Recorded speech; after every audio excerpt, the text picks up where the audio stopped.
Mbote na bino so bozuli baku ya kolanda biso ezali émission Bonzambe ezali branche émission le karakati ya KNB News. KNB News ezali chaîne ya YouTube, ezali chaîne ya TNT où ya ndeko Jimo Kendichimanga wa pesi biso opportunité pe occasion ya ko présenter émission pour servir nzambe autrement ndenga lobara na roza la pasteur na roza l'évangéliste mais non servir nzambe autrement à travers émission ou lelo tout ça ne yamba ndeko beaucoup découvrir parce que objectif il y a émission de Zali tout le monde ba l'homme de Dieu ba bête biso histoire to histoire na bango ndenge ba na wa Nzambe pe ndenge ba comme na ba foule tout le monde a pasteur azana 10 000 membres na église mais 10 000 membres derrière 10 000 membres na ezali ko bomba effort moko boy to ba obstacle pe alega kindi ya lelo tu ambi ndeko a se présenter comme ça public où il a ngaka émission Bonzambe beaucoup découvrir mbote ndeko Mbote papa héritier Lokoji. Mwana mboka bazali kolando bali na esengo bamono déjà o ba yebi de bien évangile l'homme de Dieu. En tout cas esengo zali ya kuyamba na émission na biso Bonzambe. Avec sika pito beta bisolo to eba ndeko kombo nani et puis historique na yo o bana ba Bonzambe wapi. La personne Nzambe merci ngai kombo nanga elonga nazali na ministère évangélique, je suis un évangéliste de l'Éternel. Kotuma soki na bani na Bonzambe wapi déjà na botama qui serviteur de l'Éternel comme Éternel Diazo Ebsa Jérémie, je t'avais connu avant que tu sois né là dans le ventre de ta maman et je t'avais consacré le prophète des nations tant vous avez qui na le maman na yo. Donc j'ai été le jeune évangéliste avant Nabi Manamoki, donc depuis le ventre de ma maman Éternel il m'avait consacré étant évangéliste. Il a failli tamo repoussana pour na luka koyeba donc le ministère. Et quand on est arrivé vers l'année 2003, j'ai perdu ma maman. Maman n'a pas Koufaki, comme la maman Koufi, il s'est fait que, en tout cas, à Koufara n'a combat Moutuna Mounoko. Combat Baïres n'a à l'époque. Et je dis père à son âme. Maman Wivine Menga, vers 2003, on avait mis maman qui a Kati, Moté Makei. Bon, nous avons qui non chrétienté. Nous avons qui dans la qui païen religieux. Donc moto qui dans l'église mais pagan. Mais au bout de vous avez prédestiné déjà que vous avez certains de Dieu. Déjà, ils ont le coup là sur Tanguy 1 Samuel chapitre 3. Au moment que Samuel azalaki au temple au service de l'Éternel. Mais dans le 7e verset Samuel ne connaissait pas encore Dieu car la parole de l'Éternel n'était pas encore révélée à Samuel. Mais au début, il était déjà au service de l'Éternel. Donc c'est comme ça. Voilà, même un chrétien ignorant. Il sert Dieu, mais il ne connaît pas encore Dieu. Parce que nous rappelons qu'il y a des servir, mais il y a des églises. Nous avons des païens religieux. J'ai été trop accroché à la religion, sans pourtant avoir le principe du christianisme. Et quelle est la différence entre le christianisme et la religion? Alors, il s'est fait que. C'était en 2002, oui? Non, 2003. 2003, voilà. Makoufi. Et je voyais comment est-ce que le serviteur de l'Éternel défilait chez nous à la maison pour faire des prières de façon que nous avons apprêté ma vie. Mais, maman, je suis un combo de sorcière. Nous sommes kanginga, nous sommes mominga. Tala kutu. Akabela kangali puta, mais li puta wana komi ko senga ngango. Et comme tina niveau sombelingai, mutu kakote ya maison bungu. Et atongeli ngandaku, yo na so matsanga ngumba. À cette époque, je faisais un peu de sport. Et surtout, dans un sport habituel, mais judo. J'ai décidé que je vais faire un mouvement. Et le jour où je suis allé Liputa pour nous faire maman, et la maman s'est décidée, je suis allé Liputa dans la toilette. Ignorant que j'étais, alors que j'étais sous l'envoûtement. Dans une putain de la toilette, mais c'est pour nous que la toilette, on reste dans un transport. Tout nos bangs, quand on a tiki, et quand on est arrivé à 22h le même jour, maman Koufi. Waouh! Dans les décisions, on dit je dois manger. Je dois manger la mort de ma maman. Je dois manger. Et période où il s'est fait que notre papa, tu vois, attends, tu vois que moi on a été, papa a eu un déplacement, quand papa a zongi, après maman s'est Koufi. Et dans la période où papa a été obligé de récupérer Bissou. Et mon père, c'était un apôtre.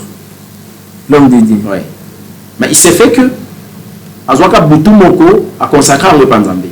Mais il y a 0 heure, il faut comme ça, un petit frère. Pour nous, Nzambe qui bana onaza na bomo onaza la té na pesi yo bango. Donc pesa bino comme pesa biso. Et à lui ko yebisangai le matin na yango que Dieu m'a dit tu seras un évangéliste. Bon, on a dit c'est bon. évangéliste na yo damu tamasano évangéliste na telemi bon la Bible na côté bon pour ça, tellement que je faisais aussi le théâtre depuis 2000. Si 2003 là, j'ai perdu ma maman et puis j'ai avancé un peu. Et au sein là, un jour, je me retrouve dans le milieu théâtral. On discutait un peu par rapport à Yanzonzi Mototomaka. J'étais dans la qui second et principale. Et la tête principale me disait, tu sais, tu joues bien, tu as l'art de parler, mais tu as un problème. Le problème les alliés, et toi, on n'a pas ta pour son mec. Waouh! Donc nous sommes pas là pour lumière et lumière. Donc, tout n'est pas sous Kandeni. Absolument, c'est moindre des choses. Je peux t'orienter. Avec orienter dans la Maïkari à Sokyo. Waouh! Quand on a orienté dans la Maïkari à Sokyo, et on a profité, puis on a vengé maman. Vengé maman. Les Dora, la Maïkari, c'est pas machine, le moi, quand je suis arrivé, je pensais qu'il y a un coup, moi, qui t'a la tala en haut. Tout invoqué, ce qui n'est surtout ça, sur une ligne. Mais la première fois, on a besoin de des écoles. Oh là là. C'est école la magie. Il faut apprendre bien. Donc, tu vas dans la vous allez nous monter tant où yemba mo bandé. Vous allez le ça la tête si tu oses recouffer. Ouais. Et puis bon l'examen donc faut pour maintenant pour apprendre et puis ça l'équipe d'initiation donc pour apprendre la magie. Pour qu'on initier. Et c'est par là né la domaine où il est là qui né au domaine où voilà. OK.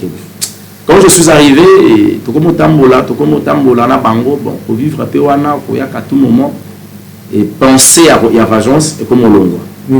Donc, je pensais comment cadrer ma vie avec la magie. Et là, parce que pour ça qui pensait dans ma initiation, parce que j'avais trouvé quelques soi-disant les hommes de Dieu. Ils ont témoigné. En fait, aujourd'hui, ta histoire, il y a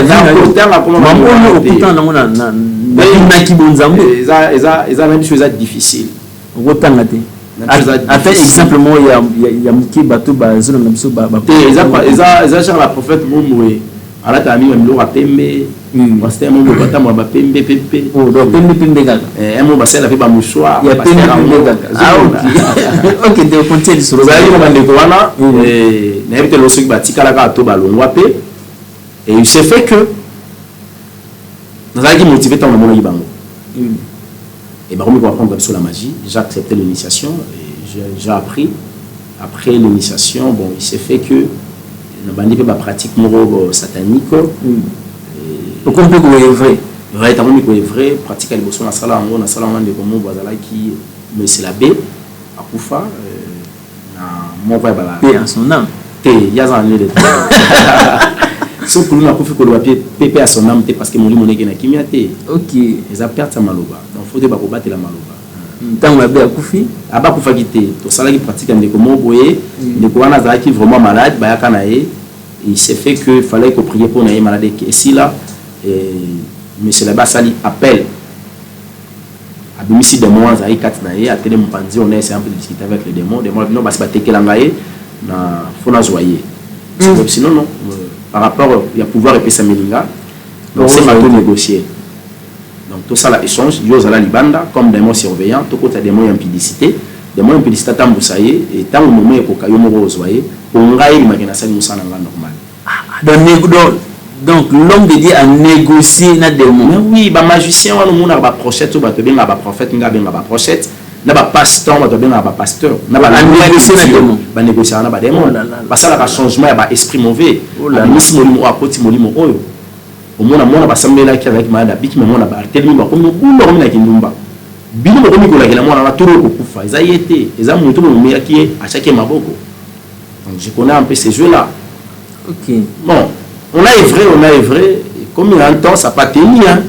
Ça pas tenu vers 2009 parce que j'avais fait 6 ans. 6 ans. Ouais. Vers 2009, il s'est fait que Nzambalola ayeko sala ngangolu mo mususu na koti na dojo na komika kaboué ils avaient culte de l'âme il a fallu tout ça la prière yo bien la midi parce que ils avaient entre il y a mercredi soit vendredi des cultes de l'âme et au salim quand je suis arrivé na kinzembo ya frère José dit zobe ta kati nanga boisanga eloko mususu na koyoka yo kasi ya koboisela nga Yesu na koyoka te oyo Yesu asalelanga nani moto akoki kosala ngo na kati nanga na biso quoi ça. Je dois discipliner quand même mon entendement. J'ai un peu de discipline, ça n'a pas tenu. J'ai dit à mon frère, un ami avec moi, ton collègue m'a appelé, comment il a dit, André, je me sens pas bien, moi je rentre à la maison. Il m'a dit non, quelqu'un doit jouer dans la lumière, c'était moi qui dois jouer. Quand je suis rentré le soir, l'ami a dit non, nous avons un petit problème, il faut tout coûter en dojo parce qu'il y a un pasteur, il faut faire disparaître sur la terre, soit donc, en un mot pour décapiter, pour mettre en voie l'esclavagisme. Il s'est fait que le jour a rendez-vous au Kitokutani, tu fandi, tu me lipe potopoto, tu mettre ma solo, et puis après, tu m'as dit que ça la préparation, ni que je vais consigne, ni que récupérer le pasteur, parce qu'à l'époque, le pasteur a étouffé espace aux zones. Donc, du coup, les gens qui se souviennent, ma prière est puissant. Ouais. Il priait tellement beaucoup. C'est un homme de Dieu à l'époque. Bon, aujourd'hui, on a témoigné. On a témoigné comment on est. Non, le pasteur Roland Dalo. Ah, ok. À l'époque. À l'époque. Le pasteur Roland Dalo à l'époque. Actuellement, je ne sais pas. Je ne peux pas aussi témoigner fortement la manière dont. À l'époque, il priait tellement beaucoup. Bon, les gens qui n'avaient pas vu de prière, on était maintenant expérimental qui vous en bénaillé. Voilà. Le vrai Dieu au Rwanda qu'on utilisait. Okay. Donc, avec lui, tout ce que tout le temps on discuter, il va conseiller comment faire des voyages astrales, comment négocier avec les astres, et tant que nous peut-être vous avez besoin de la famille d'Abido, vous avez ça yo, bah le pouvoir ou non, bah pour gérer les bottes, ah on a si par rapport sur le plan financier, et bah risque les alaka, comment que ma moukout pepe kala kufate, pepe kala kufa, azali, azate, bon. Il a fallu que les négociants Goshitaï chercher voir si réellement pepe kala existait ou pas, mais il a mis son moli motomona qui est. Ça toujours vrai né à musique na mona musique na mona qui est un grand d'esprit cette époque là grand d'esprit au Rwanda qui peut invoquer dans le domaine nabino domaine musical et puis on a résultat positif parce que loko ezaki l'esclavagisme eza esprit naé âme naé donc mayele wana ezalaki nango sur le plan musical ils allaient servir basusu sur la terre ba aussi la domaine wana. OK. Donc beaucoup ça la prière de la nécromancie, la science des morts. Faire la nécromancie donc pour ça l'appel il y a moyi ne bande on a biso ya ba mope ba sala appel ya tout moment ya maman o akufa moi si akufa ya magasin ma Jésus Marie à tout moment ko benga molimo na ye donc c'est la nécromancie c'est un péché exactement ko ya abomination. Est-ce que on peut penser sur verset biblique où ils ont lié na makambo ou tu ko évoquer tout à l'heure ya Marie qui non batu basala ba appel. Il y a mort. Internet des ajoutés l'émission de Deutéronome. Na Exode pardon, ça bat dans Nzambe, na Lévitique ça bat dans Nzambe que vous devez éviter il y a côté limisa statue mo liboso na bino pour invoquer le col Nzambe. Ni image ni une personne. Le seul amonto pour qui vous adorer ça dit kamokeli na biso. Vous avez donc les vrais adorateurs, c'est ce qu'on appelle une personne se retrouve et il connaît que je suis une créature d'un créateur. Alors ceux qui n'ont pas dit que soit image ya moto. Tout le monde a regardé dans l'église, soit disant l'église, par exemple, pour voir photo à pasteur.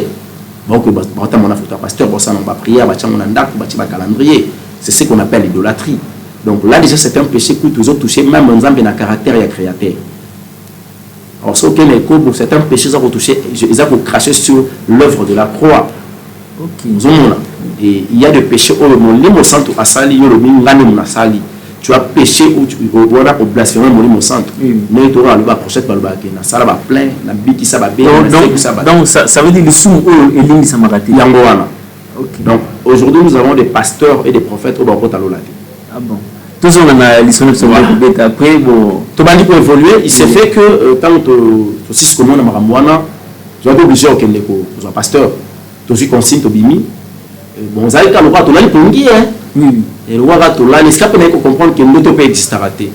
Le bolali pour nous, le monica n'est tout le bas qui n'est pas le canard indéca et sapeka. Donc là, consigne va passer sur le montant, pas tout là. Il y a un peu de là, va plus nous va consigne bon, ça doit aussi par rapport à forme de planification na moto. Na moto. Les hommes ont ça mal molim. Donc tant que on a esprit. À l'ibandisme maintenant la manifestation bandi. Tu as retrouvé ma bougie na biso et puis tu as avancé. Mais on avait vu le pasteur, c'est comme ça qu'il a déplacé, a remis à. Oh, donc place où vous savez quelqu'un est venu à ce moment. Tu pousses à lui, à l'ongoué, à zopé ça toujours distance. À zopé ça toujours. À zopé ça mais na mona ndakuté, mbetuté, ce que dans le baraki, ndaku bati la biso kapona mi pepe na mi bi. Oso za pona milio mabe kota nango. OK, kota. Et je bénis l'Éternel, tant on te pousse à traverser, et comme il a 4, comme il a Maya Mounene. Waouh. Comme il a Ngambo Moussous, na arrive Moussous. Il a fallu que ça l'appelle, il y a un monde qu'on appelle monde kabbalistique. Monde kabbalistique, ils ont dit monde à Maï. Là où se retrouve le Siran de Zo, au Benga Bango, Babimisa, so pirogue pour te traverser. Quand on a fait l'appel, Babimisa pirogue pour Katisi, tu comme place sur le pasteur Azalaki. Et quand on est arrivé, depuis Nabotama, on a un soldat. Donc, pasteur Alain a 4 Magoula soldat. Nathalie Sukoyo, on a géré un soldat. Le on a bon moto, on a estimé taille à soldat, on a échangé à limiter. So on a estimé taille à soldat, on a battu la moussa dans Zambie. Papa n'a pas sayo Bible constate le bas, baroyanzela moko. Mais ma panza na nzela sam. On a la tala en sur le plan théorique dans la carte na carte de l'obati. On a la formule. Donc il y a que panza la paix. Heureusement que soldat zaki na bolingo. Abetate, aniatate, à sa personne le retour à panique. Le niveau d'un saut télémisé, vous avez sa vie. Tu es obligé à Rokima. Et quand on s'est réveillé, tu me connais Angola, parce qu'à l'époque, les Congo, ils ont une purification. C'est pour la Bango. La purification sur le plan. Bango, Congo, il a dit purifié. Purification, c'est Salman en 2012. Le représentant Maïkari a monde, Ayaka Kitarati Manienge, a que bénir ma belle. Donc il est comme Dieu. Alors, tu bénis Angola à l'époque, ils avaient déjà purifié. Mais il y a tout le monde qui n'a pas singa nzemba kombe belé ouais soko lukinza bomona et soko lukinza mbeto lukiva oyo okoluka omona be ba owa OK bisika no sobola mo ezama bepé zali et surtout que nous sommes dans un pays laïque allez-y comprendre tout le monde a le droit d'œuvrer en secret tout comme en public alors il se fait que quand on l'a mis to benga ngola numéro l'équité to bengi Londres et l'équité tu vas être obligé il y a aussi la prière et biso mo ya protection na biso. J'avais 12 démons avec un service. Donc, si on a besoin, et nous avons le sorcier, moi, les calculs, soit sorcier l'équipe au Canada, on a filé. Pour sorcier, Azali, le roi à Croix-Rouge. Donc, Croix-Rouge, ça signifie, il y a le banni, il y a le bâtiment qui a un service à Croix-Rouge. Il y a le armée, donc Croix-Rouge a Canaraté, a Bangisate, aux hommes, donc, sur ça, a tinaté, na ordre satanique. Parce que nous avons de satanistes, parce que la pacte de Lucifer, et nous avons de magiciens, et puis on s'est retrouvé sur qu'on a un magicien, nous avons un féticheur et puis un sorcier. Donc on a une dimension, on a ça, on démon, on a un ange, et pas un abysso, on a un christianisme, on a un service d'abysso. À chaque fois, on a besoin peut-être d'un ange, j'ai fait l'appel à Michael Narbi, Simba Nomotoana. À comprendre qu'il y a un Zanayo, qui est dans un Zambé. Donc c'était comme ça. Et d'ailleurs, pour sa décision, il faut penza ba soldat pour remonter les nanga. Donc, vous avez dit que quand on a moni elombe mobali à télébi. Oui. Pour protéger mon sala nzambe, ne na vie nanga viwana. Na lobitema pe fona ko ba soldat ya boye. Pour ba ke nanga soki ba télébi ba ngolo so 12. Liboso ka ya mutu wana moko ba ko kate. Donc ça va risque. Voilà. Alors, tellement que vous avez moins de temps au ça va nécromancie, vous avez mettre de la mousse sur la liste, vous avez la famille, comme comme on a bango, vous avez bien quartier, vous avez bien vous ça liste pédale. Vous avez pas ça, vous avez faire 14 000 esprits. Pour nous ça non. Pour nous bango dans le noir. Comme ça, on a mon lit vers la lumière. Et à chaque fois, nous avons un problème. Soit la bengi bango, pour nous servir. Soi-disant. C'est l'ignorance. Alors, quand on a avancé, il s'est fait que nous avons dit que Zouangaï. Avant Zouanga, il faut cette condition que tu dois rater l'homme de Dieu. Il faut maintenant. Pour payer un prix. Chacun de nous a fouta. Moi, c'est mon mécanisme. Parce que tu as raté une mission. Tu as raté une mission. Parce que nous avons banga. Na début tant to yaka ba saka biso un magicien aliara mutoki mutote magicien abimisaka mutuma ya mesote magicien atangisa makila te wana to biloko wana to ba que c'est que magie za mabete pour nous rebomate na rigolé ça mutote puis dans lia mutoki mutote donc ils avaient moins pour nous capter c'est ça mais c'est ça 3 poisons ko ebomaka via muto et puis dans la spiritualité c'est les 3 poisons qui tuent l'âme là c'est vrai mais tant ba pesaka biso ngo Et puis, expliquer à Bissot que Jésus, c'est lui qui est le premier magicien. Le plus grand magicien aussi, parce que c'est lui qui avait bâti l'âge de la mort. Ah ouais.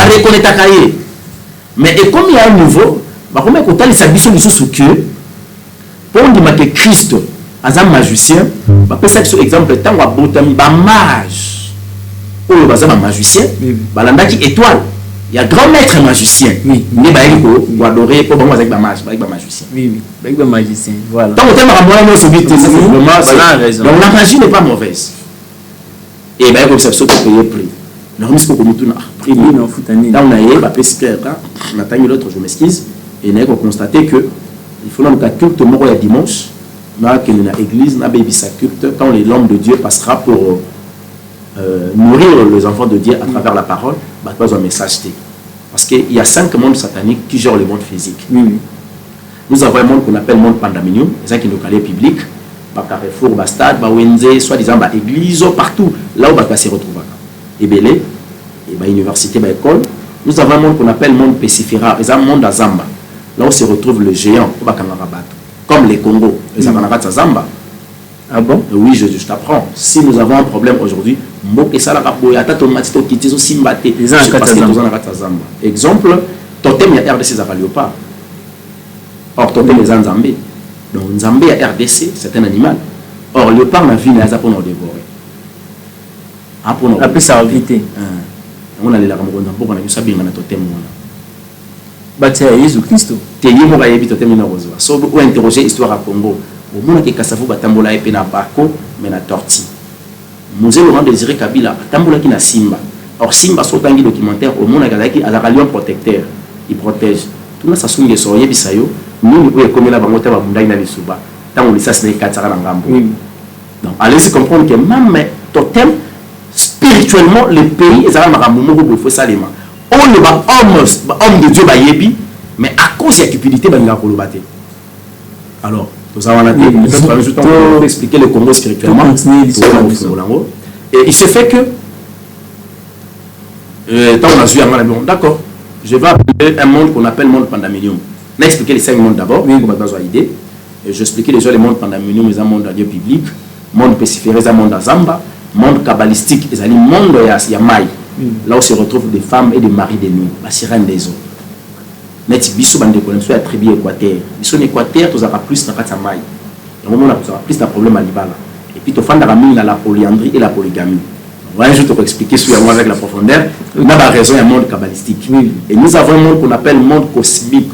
Le monde cosmique, c'est un monde à lieu public, il y a mon pépé. Là où se retrouvent les anges déchus avec Lucifer. Il est pour faire ça. Il descend. Dans ma belle à Kitara, une seule fois l'année, à le 31 décembre. On a mis 2 livres, livre de vie, un livre de souvenirs, pour concourir l'année qui suit. Net année haut déjà, le 31 décembre, il se fait à Zaki Mabélé. Mais on a habité actuellement, tant Ayaki, Azaki na Mbokani, il doit faire la réunion. Tant qu'on a un RDC, on a fait Naïbaka. Oui, parce que l'époque, on a vous avez non. Des heures d'époque, c'est qu'on remet dans le Nzambi. Ok. Oui, mais tant on a moni bassine, et ça les maquille, il fout le premier belé, la bien, va agréer ça. Ça, t'en va agréer le 31 décembre. Parce qu'ils allaient premier sur les permettre à place où les autres salités m'ont cassé comme une grande salle de fête et pour permettre bango bah pour pendant ça la réunion parce que décembre après il y a 2020 moi qui full bah tout qui comme qui belé en zela tout cas les salités qui besoin solo ma bé ok tout côté sur le alors pour avancer mon cœur il y a ça qui y a un monde qu'on appelle monde 5e monde le monde chromanium mais le monde à cimetière biso bande ko biso ko ta Congo central ndeto nyamwa ko kenda moi trop le 1er août, toujours. Ils aura plus erreur, parce que monde chromanium. Monde chromanium, ils ont le monde oyo, démon, démon abatteur, travers mon kill, la bis lié de tourment. On va permettre à monter qui m'a dit monter. À l'époque, ils allaient balé, mais le lot Satan a tiré en 4. Parce que j'ai monté ma bête. Donc, ça aura toujours un il faut ça, on va m'abater à son mission. On m'a dit, t'es trop. Troisième mois, quatrième mois, ce sont des réalités où ils auront plus dans le monde qu'on appelle monde chromanium. Alors, entrer dans le monde chromanium, la réalité, c'est les belles. Les gens à côté dans le monde chromanium sans que ayoka na bango de maye. Akeka matanga muninga ndekwa kufaki ndekwa kufela ki akomi ko cercle à s'incliner. Au s'incliner le bagini. Au s'incliner le boswanani. Or, chaque loi est à la cause. Parce que culte de mort et ça les manque. Culte de mort et ça les manque spirituellement. Oui. Pour valoriser les corps par lesquels il est allé. Donc, il y a des choses où il faut que vous plus tard, mais il y a des choses qui et ça la queue, tant on a l'amour qui est un bon dimanche, on a dit bon, le lot a une équipe. Non, on a rien fait dans la rose. Ah, on dit, il y a qui m'a manzambe nga par petit bino ou sungolanga. O amande ou sungola no amnanzela. Vous avez dit bon, toi qui est kilt, ma c'est dans le transport, on va l'en foutre, on c'est dans l'offrande, on peut s'offrande. Donc merci l'église à la 20 mai. Je dis un grand bonjour. Je ne sais pas si le papa là, il est toujours vivant. Le pasteur Lambert Kassongo. Bazalaka moko ya bandeko bazalaka na si femme si. Mutakomaka ba fermissement ya 91 ti 2000. La fermissement tout mutakoma c'est papa là. Le pasteur Lambert. Il s'est fait que l'église d'ailleurs la race qu'on avait dit ça. Culte. Voilà, nous devons nous amener l'église. Non, on va dormir l'église voilà kala. Nakima. Okima. Na comment vous modérateur. Waouh. Nakima. Parce que tant que l'église là qui l'église a père na biso. Soit l'église a tata nanga. En réalité, spirituellement, c'est mon père d'abord. Et puis dans mon livre, tu vois, déjà colon. A compliqué ngaka. Na kende ka ku. Tant que yes qu'on avait même le côté culte bandi. Tout le monde a frère, so bien na ba comme on a biso wana to banda ko en permanence. Zo seka to solo la culte peut bandera te bandi. Prière peut bandi, papa, on s'en notre Père qui est aussi, parce que ça fait partie de la 5e prière, vous allez rappeler côté Gouma. Et quand on est arrivé, dans le moment de la prédication, le pasteur monte, et c'est un peu d'attaquer. Et dans mes canaux, on a ceux qui ont la bonne puissance. Donc, on a petite flèche par rapport à la prophétie liée aux pensées. Donc, on a pensé ma béco mal au konaye. On sentit que la flèche est bien côté, mais le konaye qui a et le konaye qui a donc, quand la chair a simbi Bible a prié. Après avoir prié, il a dit monter à six côtés. Tout côté d'adoration. Donc adorer, c'est prier 2 fois. Si réellement, si les adorateurs vont adorer l'éternel Dieu en esprit et en vérité. Or, nous allons adorateur qui bien préparé pour adorer l'éternel Dieu en esprit et en vérité. Il y a combat. Or, il y a guerre. Pasteur a multiplié force, il a évité. Aïe, aïe, aïe, aïe. Nous t'attendons de mon évêque. Komboyo, komboyo, on va dire papa, les chansons inspirées par lui-même, éternel Dieu, à travers son esprit qu'on appelle l'esprit saint. Tant qu'on partit à Kembo, Kembo Nzambe kita. Kembo ana komo ka mukusa. Na ebiso mukusa na yoka chloroquine mais ça mukusa bonté. Donc ça dit mukusa na suki na maboko en plein kilt na komo kuanza et ça pas tenir et je me suis perdu. Moi je me suis perdu, il paraît là quand la pasteur Nanzoto, là quand on appelle le mouvement, comment on bébé bébé. Oh, na mo ka voir dit comme sanga bima na comment on place de côté là qui tout est comme compliqué. Après voilà na ebiso le côté or que na kimagi mbango na se retrouver na ba fulu. Donc que c'est bidango, on appelle na yebidanga pété. Ba kozwanga, Dieu a fait grâce. Délivrance et actes facilité. Vraiment. Il y a eu une forte délivrance. Après la délivrance, les papas ont découvert parce que mon amaka na mai mais mai on a ça comme maréchal. Et ça m'a dit na mon akozo po na mai. Na mon po na comme ya po maréchal. Mais aussi c'était ezakani na bio. On est là on a Congo central. Or il y avait une vérité il y a Ibakité, la manière d'utiliser le monde kabbalistique à travers alliance dans la qui n'a pas la disparition maman nangai. OK. Parce que maman nangai azaki de l'Équateur. On peut pas savoir comprendre en côté. Moi pas au fond là on a cette époque là ils avaient quitté. Et mon temps on a surtout mobola et puis ça leki ba ya basali. Mais ko la mama bongo ba rejeter. Ba rejeter et puis nous c'est comme compliqué. Alors il fallait au bomba mara mususu nzama memoka ndenga o memaye. Et n'a pas décision de suivre Jésus-Christ comme Seigneur et Sauveur après ma délivrance tant que je suis obligé d'appeler ça livre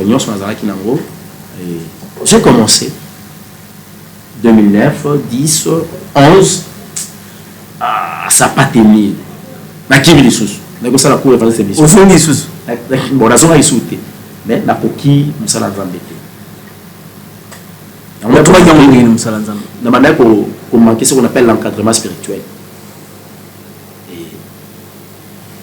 Il a fallu plus la parole. Comment prier? Je priais Mais mon beaucoup qui était le fondement, c'est la parole de l'Éternel, et ça a quitté.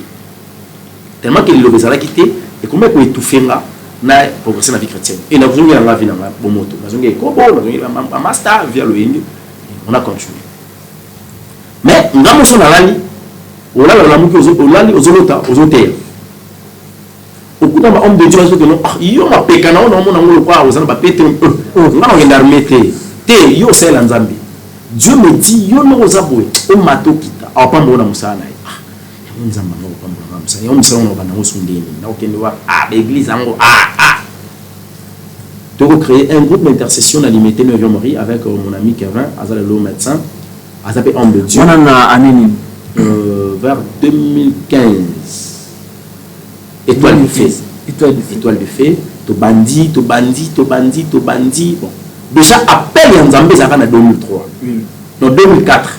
Appel à Nzambé, c'est Salima qui met. Oui, il va te banda pour que Soukawapi. Et il s'est fait que, tant que tu m'as dit que Poussana, tu as commis en 2017, l'habité, tu vis dans l'Afrique contre la propre. Dans cette révolte, tu m'as dit que tu m'as dit que c'est une révolte qui m'a dit à Nîmes. Non, on va ça qu'on a gagné. Quand on a gagné, mais Nîmes, tu vas comme ça, ma vie. Ça t'a gagné quoi. Et à moi, me dit, ce qui le bateau, c'est parce qu'il y a un Ozo dévoilé. Dieu t'a donné cette possibilité d'infiltrer le monde des ténèbres et à bien mon ministère évangélique. La résolution a vite Zambé, tout seul. Un matin, je suis ici. Ok, ça la première fois. Vieux, non, bien. Tout comme. Je te parle de Bali. Bon. Avant ça, il y a un Bali Sanga. Ce qu'on a Bali, jeunesse dans la péché. Ok. La péché vit dans la mobile. On a ce qu'on a Bali. Ce qu'on a Bali, on peut savoir vivre. Non, on peut sauver dans la. Ok. 2018 na Bali. Ah. Et comment est-ce que vous prenez le Nzambé? Tana. L'émission, nous avons Bali et puis à Salat. Tant la Bali, on a un salaire à $50. La foute la nappe, on a $30, on a $20. On a préparé un mariage 4 mois. Veste on a là, tu as fait la Kabila et on a Inde pour un mariage. Et il y a un boy. Lobby dans ça civil, là la costume de la civilité. On a veste moya bleu, il y a noir. Donc ensemble, là, tu as un blanc qui est Baliko à Bali. Donc Nzambé a poussé au caractère. Comme si quelqu'un de niveau, il y a sali aïe. Il a retourné c'est la school. Avant que tu aies dans une baptême. Tant on a vu baptême, ça n'a pas tenu. Dans une vie nationale propre. La Bémalion, vous allez moquer de Bébé En 2018. 2018. Tant qu'on a Bali, en tout cas, nous avons travaillé dans une église, la gloire de l'Éternel. C'est la première rue. Paix à mon papa, le pasteur Abraham Akoufri, à Otea Kokoufa. Écoute, je vais poser la question pour le coronavirus. Oh là là. Je vais faire la coronavirus. Je vais riposte.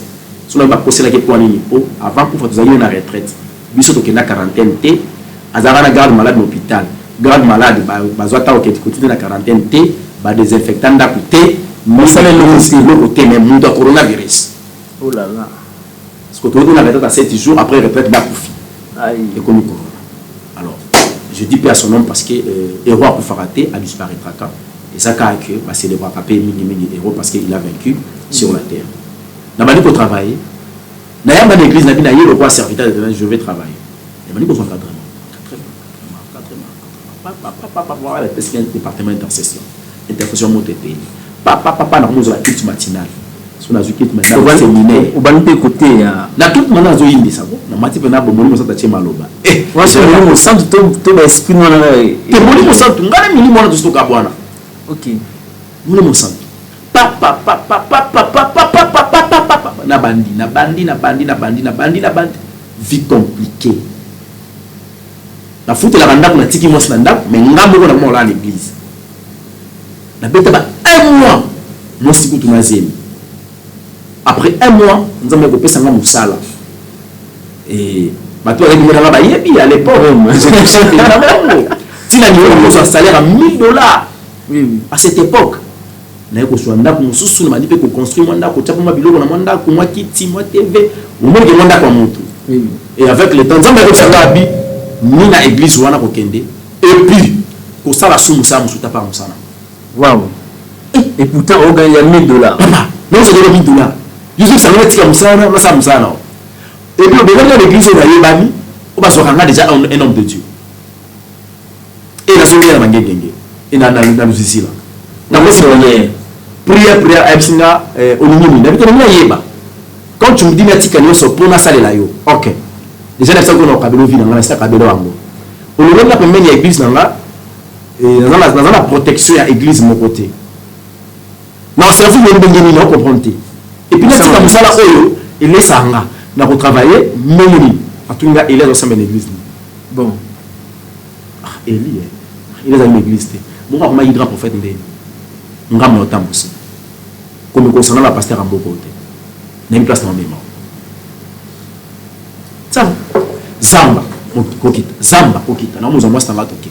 Premier mois, ça allait. Je suis venu retourner ma place dans la zone ici. Je suis venu à la mais est-ce que mon ballon, ouais, madame Koutia Marambote. Et comme tu as un niveau de souvent taper, j'ai commis compliqué $50 comme il passe. Bande de quoi on a pas travail, bah tindi bah toi bimuta ko travail le roi yazate. To si ba tu na simana e ni po etika ya kibiso, et si ba te fo ya zonga. Na bisi bango wana les Égypte. On peut mettre dans la c'est ça désert. On a si peu la route de la musique. Non, comme quand les autres désert on a les canaux de kakaka. Papa, le roi blague. Internet c'est reçoit là, mais le salle d'émission. Oui. On a mon tomboki, mon roi tomboki. Nam de mon roi moisi. Oui. Tu vas nous dire qu'on a comme ça ensemble. Je vais aller na e passe-temps, nous toi l'exabato. Tant mamba sextacle bango réuni. Ça peut bien aller quand même expliquer que moto pe to bomi bango pe mingi. To bimisa to yeli pe bango. Avec tous les signes nous avons la criée de quoi ça va nzambe pe. Amani ko taquer. Tant qu'on attaquer bo, je vais pour la ebsaka biso aller jusqu'aux extrémités de la terre. Ngaba loka ça to ba avion. Donc il est à niveau de la Nouvelle-Zélande, on les a dit par internet. Voilà. Des choses qui sont sur YouTube. Et YouTube, le message est automatique. Donc le message est automatique à extrémité. Ok. Papa, première émission à la chaîne, on a été sur le retard à YouTube. Oui, non, ça dérange. Exemple TV, il y a Barési, 100 000 vies. Waouh. N'est-ce pas ça une semaine? Téléphone, il y a Panzana. Appel des appels. Il faut se dire que c'est long. Il faut se dire que c'est long. Oh, pour les scènes, ouais. Et comment ça? C'est sérieux. Madame, mon charge tombe, mais ça comme Nzambe. Nzamba tamusalisho.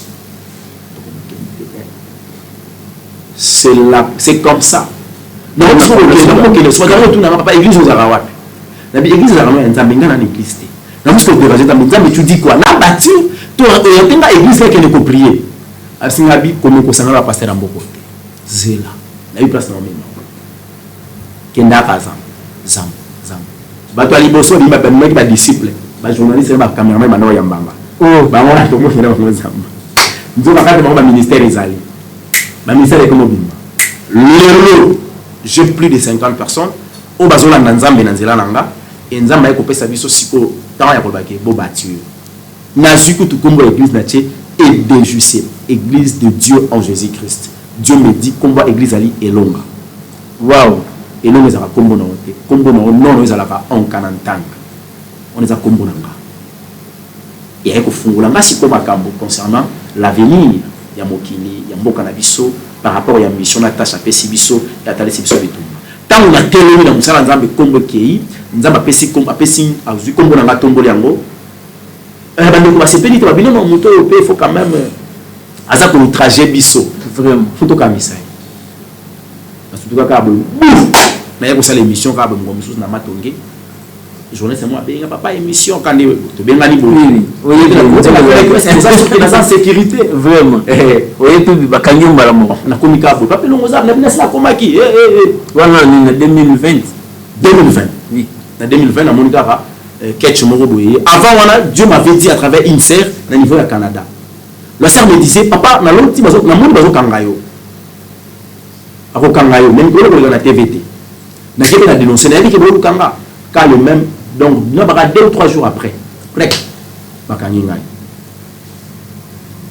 Bakangingay a été son mandat d'arrêt, convocation l'autre. Car le journaliste a bien dit, pas, se trouver de chaque quête, soldat, na tennis civil, pas, bakangé, dans nos bêtes, la cause de la moutre. Il dit comme, crime. comme on appelle quelqu'un pour faire des beaux on te fout du téléphone la chose comme vidéo mobile il y a ça là qui internet donc on a une vidéo maintenant contenu à vidéo ça va passer il y a quartier général il y a impudicité limité quartier industriel quartier général il y a pité nous devons faire oyete tala bien comme bon vous êtes en manaka sur l'imtakangisio natali comme on a bloqué mais tu n'as pas vu comment t'entends c'est solo bête pas famille présidentielle même de la présidence ok tala libanga ba tchelanga liboso yo ko longa mais la contenu a été contenu après la présidence na wa mutu mususu Moumboko, ça m'a bête à battre. On est ça qui passe temps. Nous sommes à la musicien, nous sommes là sur bête et au Canada. À moins que nous sommes à la modure, nous avons dit ça la chanson. Quand on est sur le mot bête, la vie ressemble. Voilà, on est là qui est tout le monde qui a un déco.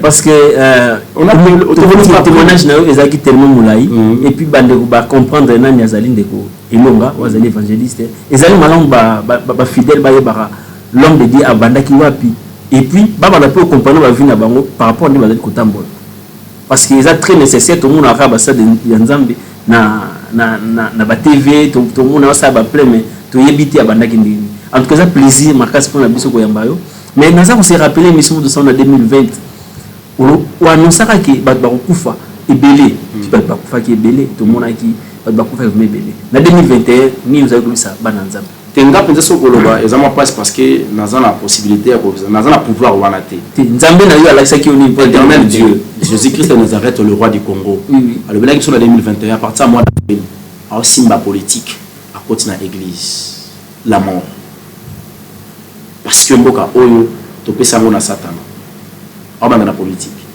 et tu perds on a bateau pour une dimanche que tu peux perdre oh là là ça fait la bateau oh le monde besoin de personne à bango et ben on s'en va bango cette année en moins que va se repentir déjà église ya nzambe ezali menacé parce que tu dois souffrir na biloko mibale et non pas les bosses zonyo pour la église nzambe ezali nous avons beaucoup de pasteurs beaucoup soi-disant des serviteurs de l'Éternel qui maîtrisent la Bible mais qui ne maîtrisent pas la parole de Dieu il y a tout ça à comprendre là toi tu es évangéliste, apôtre, pasteur, prophète, Bible, mais ma Bible en tout cas, merci que deuxième, nous continuer pour empoisonner et puis les gars et puis à Salélio 2020 et puis nous à la Kissio. Oyo ekokukisama na 2021. En tout cas, merci beaucoup pour la présence là. Tenga de fona remercier bino parce que va bi considération l'équipe en même temps. Merci beaucoup. Quand on gagne biso bosé que vous considérer biso et za malamu mingi. Nza malola a continuer ko pambola chaîne oyo na ba de bonus bazolanda biso et puis na bino moko ba ko yambi biso.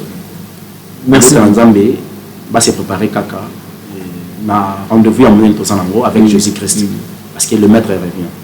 Les aventures et ça slogan mettre à zozonga etikali ka tango etikali eza juste ka pona Congo soye sozonga tete lelo ezakali ka mobo muke fe saima na mboko donc ce saima moko à mettre à zongi parce que ba signor fort nous c'est ko kisami hôtel marambo États-Unis mamu c'est salemi déjà et donc au mona ki ma be yango Armageddon c'est pour bientôt et zoko kisama donc Armageddon ko komate soki église eza enlevé te so pour etikali soleil levant faut beta lokola hymne national na mboka oyo Christophe Fanda na trône en Boka Oyo comme le roi du Congo. Il faut institution, ma béni assemblée nationale. Donc le Sénat et l'Assemblée nationale, ils allaient à la chrétien. Afin que la Bible ait se retrouver pour la constitution de la République de notre pays. Congo le même pays naïf. Merci beaucoup de le message. Merci. Merci.